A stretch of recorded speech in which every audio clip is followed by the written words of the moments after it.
So ngayon guys, no, meron tayong pupuntahan isang Philippine python na kung saan nahuli dito lang banda sa may likuran namin. Tara, punta natin.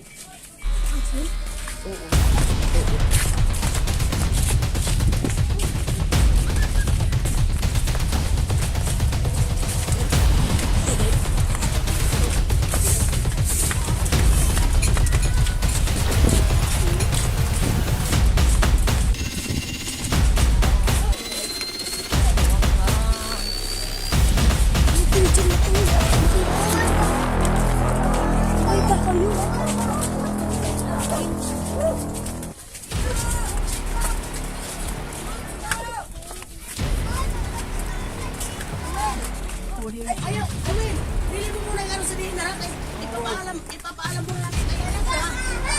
Dalawa! Dalawa daw na yan eh. Dalawa na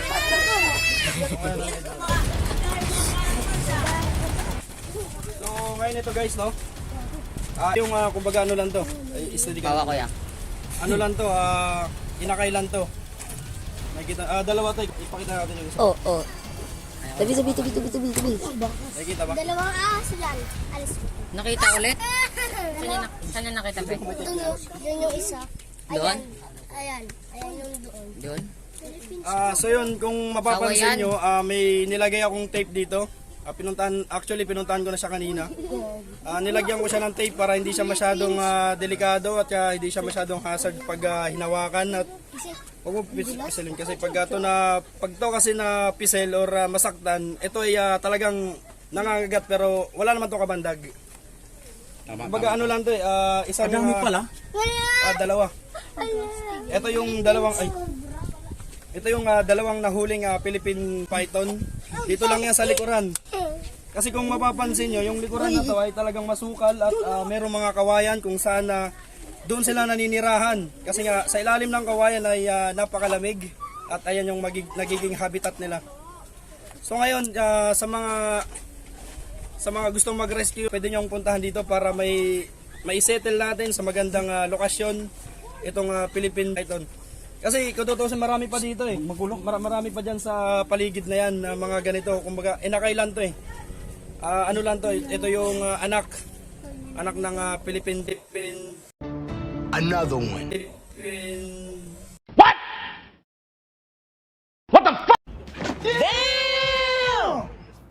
python. Hindi naman na siya makakad kasi nilagyan ko ng tape. Sobrang laki. Pero pag pinakawalan naman to, tatanggalin natin tong tape na sa bunganga niya kasi nga hindi rin naman siya pwedeng pakawalan ng may tape sa bunganga. So ngayon guys, paki-tag naman yung pwedeng mag-rescue dito. Dito tayo, paki-comment na lang o paki-PM na lang ako sa mga magre-rescue. Ayan, napakarami natin viewers dito. Wala namang kamandag pero delikado kapag malaki na, lalo sa mga bata, sa mga alagang hayop natin. Delikado talaga to kasi puristo din kung tutusin sa mga alaga natin.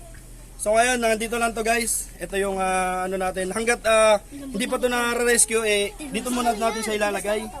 Kung makapansin nyo dito sa galon na to. Dito muna natin siya ilalagay. Kasi nga wala pa tayong maayos na relokasyon na pagdadalhan nito. So medyo na-stress na rin siya guys, no? Medyo stress na rin siya. So ayan, ipakita nyo guys. Ayan, makikita nyo. Malamang mayroon pa Yung isa nakapulupot. Saan may nakahuli kaya? Saan yun nahuli? Saan nyo nahuli to? Eto, yung isa dyan. So yun no, dito lang siya nahuli sa ilalim ng lutuan nila. Talagang kung malaki, napakadelikado talaga. Pero maliit lang naman siya, hindi naman siya banta sa buhay natin. Mayroon pang... Kailan nakita? Pero may ano pa to, may nanay pa to malamang. Kasi mga ano lang to, mga anak lang to eh. Pinatay lang yung isa. Mga madag yun. So ngayon guys, hanggang dito na lang guys. Oh, pag laki yan, laki ng bukang yan. Natin no. Kinain nga yung palaka niyan eh. Nilunok lang. Nakabukusan nga niya. Nawala yung palaka. So hanggang dito lang guys at pakakawalan muna natin siya dito sa Pero kanyang kinagat ng uli. kanyang lalagyan. I-release na natin yung ano, yung tape. Ang haba ng isa eh. Yun na. Ayan, tatanggalin natin yung tape. Lagaw. Laki na no. Yung iba yun, pag umano, malalaki yan. Pag may ganito yan. Yung doon sa kawayan eh. Nagalaw yan Saan? pag side pumunta doon. Hala to, Yung sawa? Laway, oh. Bunga nga. Nadudura ka niyan, lasong duro niya.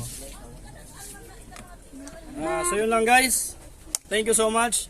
Don't forget to like and share to follow my page. Thank you so much.